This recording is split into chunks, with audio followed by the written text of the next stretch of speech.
उत्तर प्रदेश के झांसी में Babina field firing range में सेना का युद्धाभ्यास चल रहा है।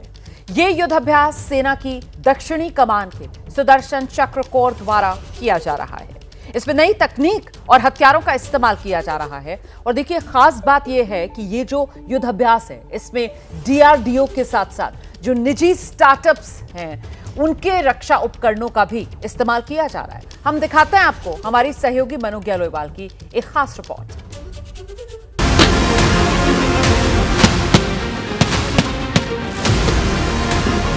आत्मनिर्भर भारत की ये गूंज है। ये वो गूंज है जो आपको बता रही है कि किस तरह से भारत अब तैयारी कर रहा है अपने स्वनिर्भर तरीके से हर वो हथियार बनाने की जिसके जरिए भारत और ज़्यादा मजबूत हो सके।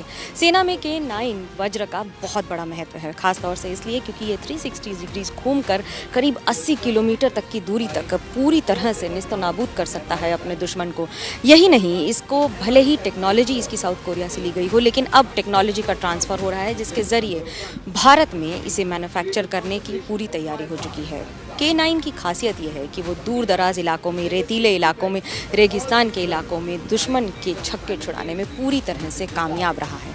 K9 की एक और खासियत है कि ये दूरी तय करने में इसका डिस्टेंस कोलैबोरेटिंग फैसिलिटी बहुत ही ज़्यादा अच्छी है, जिसका मतलब है कि जितनी दूरी तक ये गोली चलेगी उतनी दूरी तक दुश्मन की जान कांपेगी।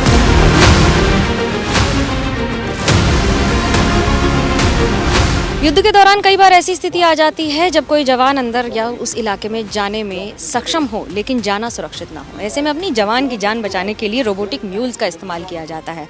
म्यूल यानी कि गधा, खच्चर, जिस तरह से भी आप उसे देखें। और इस तरह के ये रोबोटिक म्यूल जो आपको हरियाली इलाके में दिख रहे हैं, इनके ऊपर सामान रख के भी ले जाया जा सकता है। और इसके साथ साथ आसपास के इलाके की निगरानी करने के लिए रोबोट के द्वारा जवान एक जगह रहकर आसपास के पूरे संदिग्ध इलाके की जानकारी हासिल कर सकते हैं और ये देख सकते हैं कि कहाँ कौन छुपा है। रोबोटिक म्यूल में आवाज़ नहीं होती है, ऐसे में एकदम शांत तरीके से अलग अलग डायरेक्शंस में, अलग अलग दिशाओं में जाके रोबोटिक म्यूल बहुत सारी जानकारी हासिल करते हैं और उसके बाद अगली गतिविधि की तैयारी की जाती है। ये ध्यान में रखा जाता है कि इन रोबोटिक म्यूल्स को पहले बैटरी से इस्तेमाल किया जाता है। उनका इस्तेमाल पूरी तरह से रिमोट कंट्रोल्ड होता है। ऐसे में जहाँ भी उनको मनूवर करना हो, ये पूरी तरह से संभव और कंट्रोल में होता है।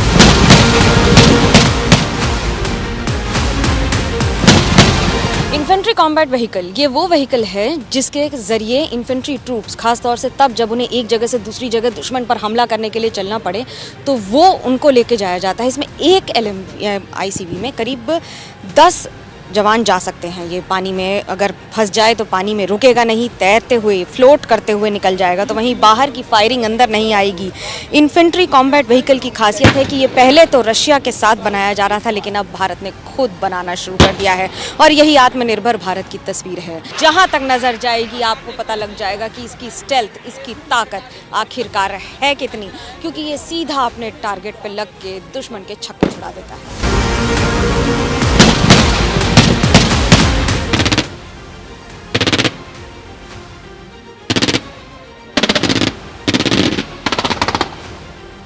दुश्मन की ओर से हो रहे हवाई हमले को पूरी तरह से नाबूद करने के लिए ये ड्रोन फैसिलिटी और उसके साथ साथ UAVs और उसके साथ साथ जितने भी शिल्का हैं, इनका इस्तेमाल किया जाता है। शिल्का की खूबसूरती और खासियत ये है कि ये हवा में ही अपने टारगेट को लॉक करके उसे पूरी तरह से ख़त्म कर सकता है। तो वहीं दूसरी ओर T-90 टैंक्स जो आगे बढ़ते हुए चले जाते हैं और रास्ता बनाते हुए जाते हैं, तो और उसके पीछे पीछे आते हैं K9 वज्रा, जो एक टीम की तरह काम करते हैं और एक के बाद एक जहां से शुरू होते हैं तो उसके बाद दुश्मन के छक्के छुड़ा के उसे खत्म करके ही लौटते हैं।